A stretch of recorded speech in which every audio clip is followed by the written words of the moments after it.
What up? It's your boy T-Bear in Reaction, today's Music Monday. About to get into the latest episode of So What's Up. Salute the floppy disk from the homie DJ Premier. And this is episode number 49. And this is covering one of my favorite tracks from his group, Starr. This is You Know My Steez off their 97, 98 album, Moments of Truth. The album that got them their first gold record.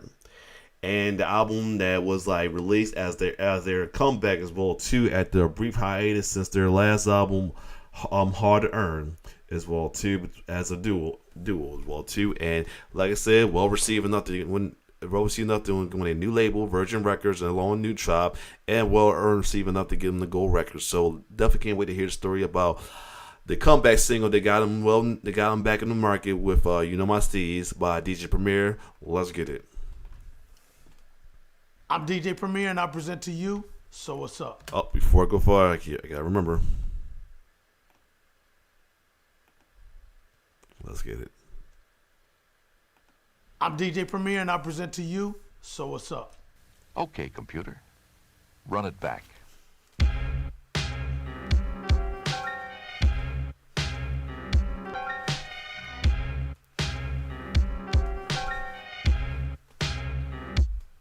So what's up?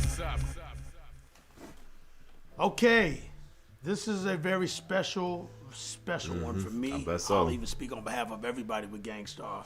First off, good thing. People that and shit, one might check it out. They say a lot of these Japanese pop artists have some good samples. Some sad things as well. Let's go to the good first. Let's start with our first gold album that we ever received.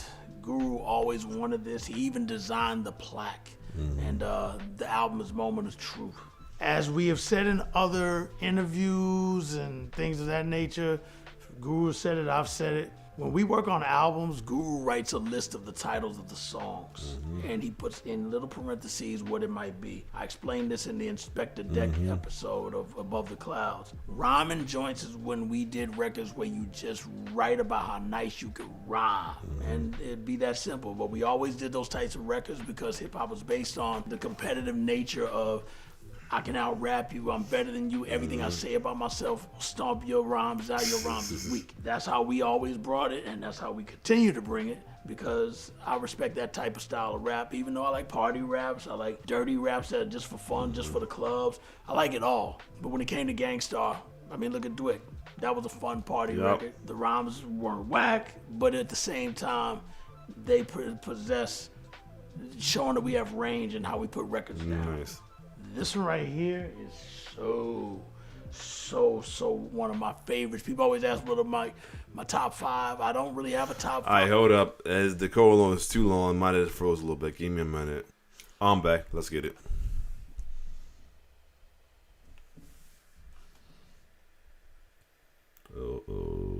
But if I had to have a top 5, this. I'm gonna be on the safe side. I'm gonna take the quality down just a tad with 720, so I won't have no issue with it. Don't keep having issues.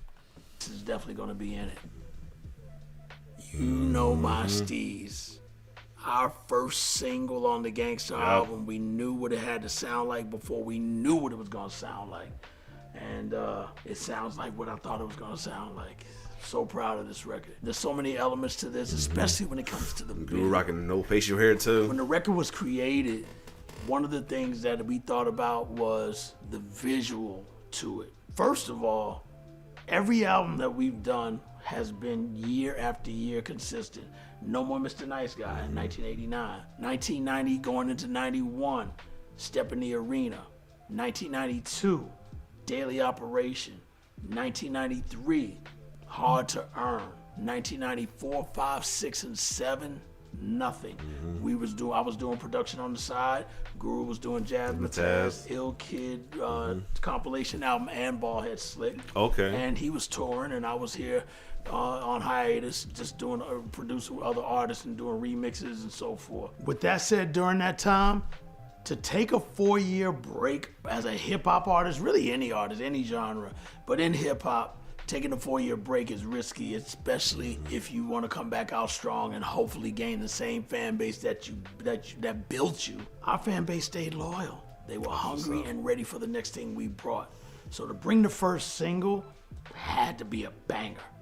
Now, once you know my Steez, once he told me that was the name of it, first thing came to my mind, scratch-wise, was Method Man when he said his verse on GZA's joint, Shadowboxing. My favorite joint. This is still to this day my favorite GZA joint off that album right there, Shadowboxing. Automatically, I was already there, and I'm like, somehow, these scratches is gonna be worked into a dope hook. Shout out to Method Man. Shout out to motherfucking GZA, one of the genius, one of the illest lyricists of the Wu-Tang Clan and just hip hop period. Here we go. You know my Steez. You know my Steez. Let them know. Do your thing, dog. Keep it live. To the beat, y'all. The beat is sinister. Primo makes you relax. I'm like the minister when I be lacing the wax. Yeah. Okay. As I was developing the rest of the hook, I just heard Flavor Flav's voice somewhere in the record. And when I was thinking about where to place it, I said the beat has to stop and then start back again. And in the stop part, I would scratch something with Flavor Flav's voice.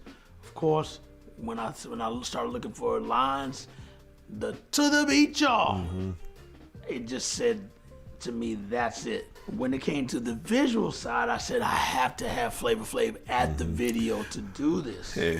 So important. Mustache, everything. And even when he said you're in the Terror Dome, just like my man Chuck D said, I gotta have Chuck D there, even if it's just a boom, like the way he did in Night of Living Bassheads. He said, here it is, bam, and you say, God damn, and bam, just popped up and then walked off. I kind of wanted to do that with Chuck D and do that in the video.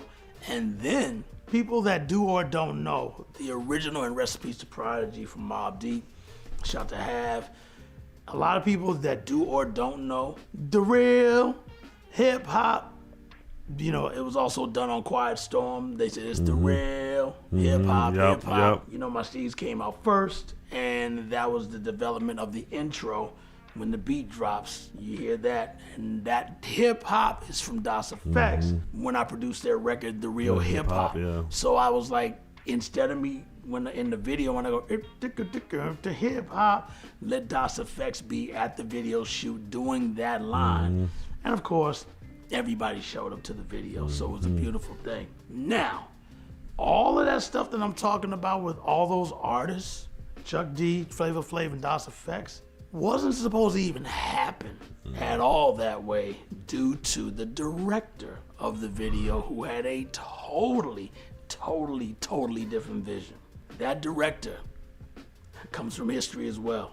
If you've heard of Ruthless Records, recipes to Eazy-E, I hate saying recipes to all these people, they're icons. Ruthless Records, which was started with Jerry Heller and Eazy-E. Jerry Heller's nephew, Terry Heller, directed the video. Nice. He said, we're gonna go to Hollywood and shoot it in LA, and then we're gonna recreate the movie THX 1138. Oh. This movie came out in 1971.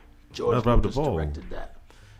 This movie was pretty much based on the underground world of living in the underground city, where the people in that city were manipulated, where everything was outlawed, where they couldn't do anything without being controlled, and they were controlled by being fed medication. That medication prompted a couple of them to escape, but they were being chased and sought after by robotic police. We reenacted that video totally to the T, and once it was done, I was like, it's still gotta have some street elements in it. It can't just look like that. Plus, it was the Onyx era of wearing bald heads, and they told us all of us gotta shave our heads bald. If you look at the video, matter of fact, look at the intro. We all got bald heads. Yep. Hey, even Premier. Well, Guru already had a bald head, but even Premier had a bald head. Yeah. So the baldy era was rocking. We was all doing it, but had to do it for the video to look like the characters in the official movie. And when the video was done, I told Terry, we have to shoot in New York to get my crew, because I always want to have my crew in a video, especially back then. We were always like, I gotta have my peoples in the video. That was the thing back then, to have your crew be seen so everybody could be like, yo, I'm in the video. I was the same way. Now, I hardly even want to be in videos because I've done so many. But back then, it was still, my crew gotta be in the video. So Terry fought with me a little bit, and I was like, Terry, if we don't shoot it, None of it's coming out. I was like that back in the days. Not anymore. Again, I've grown up. Terry said, all right. Took a flight to New York, called my crew. They showed up. Chuck D showed up. Das Fek showed up. Flav. And, of course, Flavor Flav showed up. And we had such a good time. Still was in the 40s back then. And I don't mean my age. Drinking 40s of OE. We were 40'd up, and you can even see it in the video how crazy we were acting. Shout to Lil Fame of MOP, he was there as well. Oh man, we just had a good time. So, as I always say, the sounds that you hear from these classic records are contained on this floppy disk stored here, and the weapons of choice that I used to program the sounds in here was the S950 Akai sampler, the 950, and the Akai MPC-60 or MPC-62, which I was good at. The 3000, it was a whole bunch of different skills. And okay. I was wondering if you ever got try to upgrade to the newer ones like the 3000 and 2000 and all that yet. So the 1 and the 2, there I was, sort of like a DJ on turntables, the 1s and 2s. So from there, these are then transferred and recorded onto 2-inch tape. We did not have digital yet. It was reel to reels. That's a 2-inch tape machine right there. And through that process, it is all transmitted through a language called SMPTE, or time I like to put the wiki code on there is this what it's time. also Nice. called.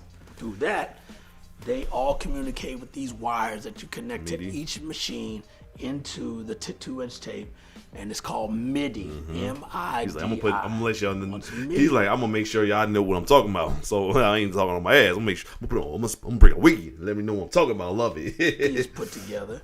The next thing you get is when you hit play, you are now able to sync everything up. So the sad part of this whole story, before we get into loading this up, is Guru and I had an accountant, and her name was Mary Coleman. She actually used to work for Padel Nadell, the great Burt Padel, who was well known for having accounting for artists, actors, you name it, sports figures, Madonna, Robert De Niro, and on and on and on.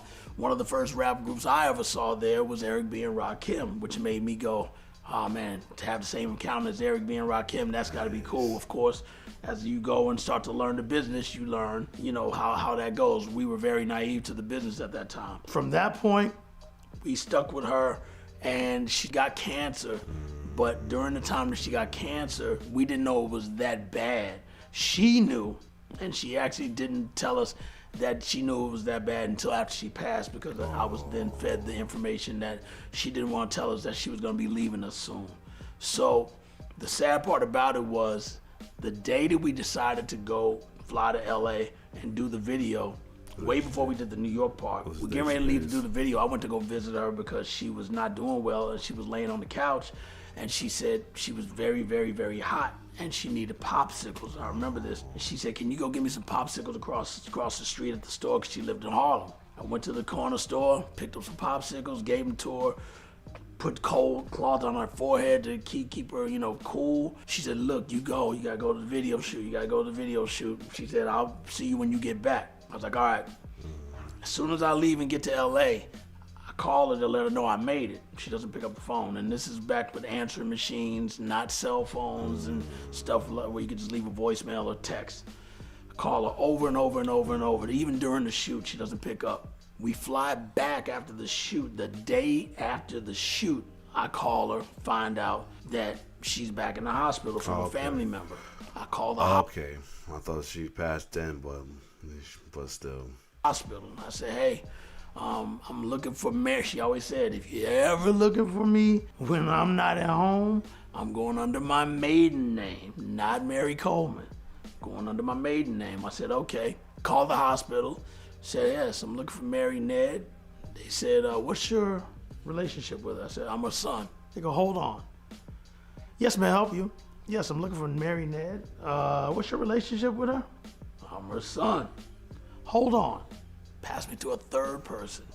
Yes, I'm looking for Mary Ned. This is her son. Hold on. They put me back to the first person that picked up the phone.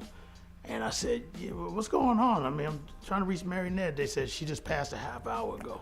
It was around 10:30ish or something like that.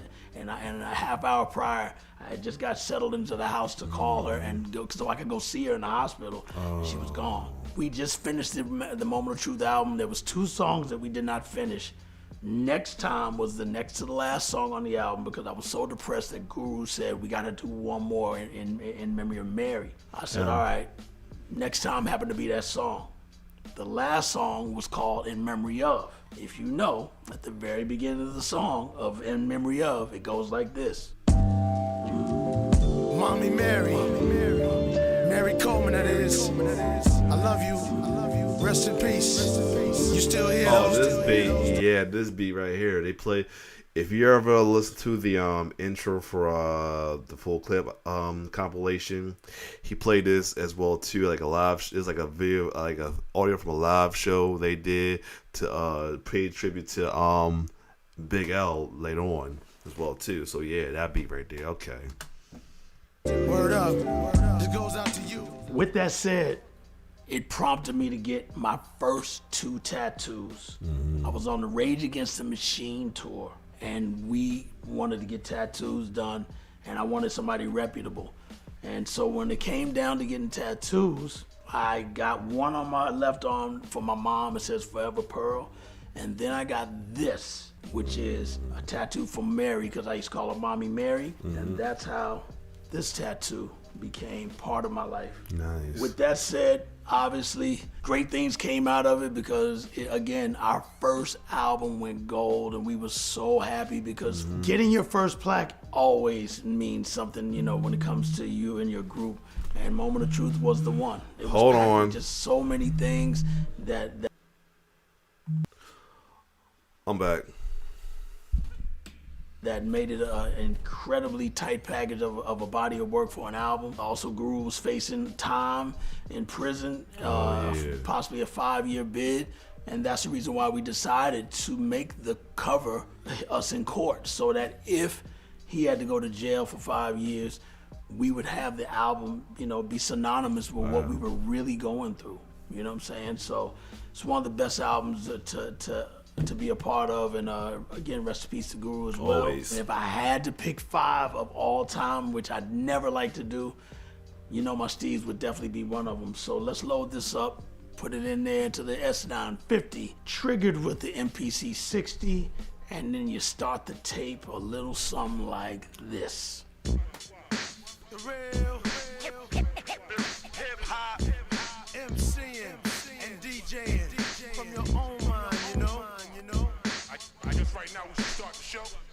Who's this suspicious character strapped with the sounds profound, similar to rounds spit by derringers? You're in the terror dome like my man Chuck D said. It's time to dethrone you clones and all you knuckleheads, cause MCs have used up extended warranties, while real MCs and DJs are a minority.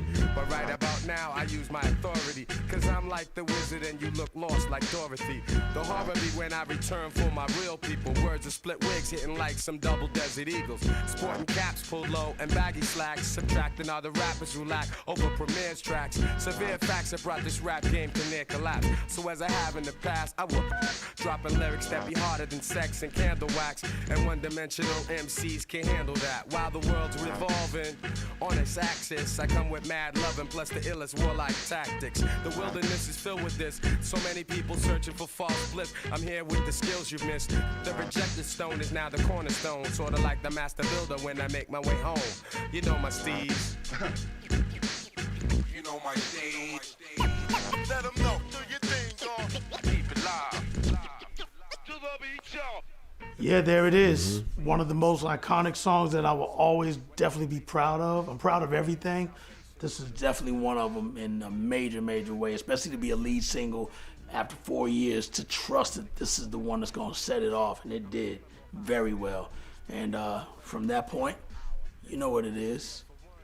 That's what's up. That's why I can't be caught up in all the hype. I keep my soul tight and let these lines take flight. The apparatus gets blessed and suckers get put to rest. No more of the unpure. I got the cure for... There you go. Good, another good episode. So what's up? Try to stop me. I swear. Hold on. I gotta put it on mute. But anyway, Jesus Christ, this is not gonna happen. Pause.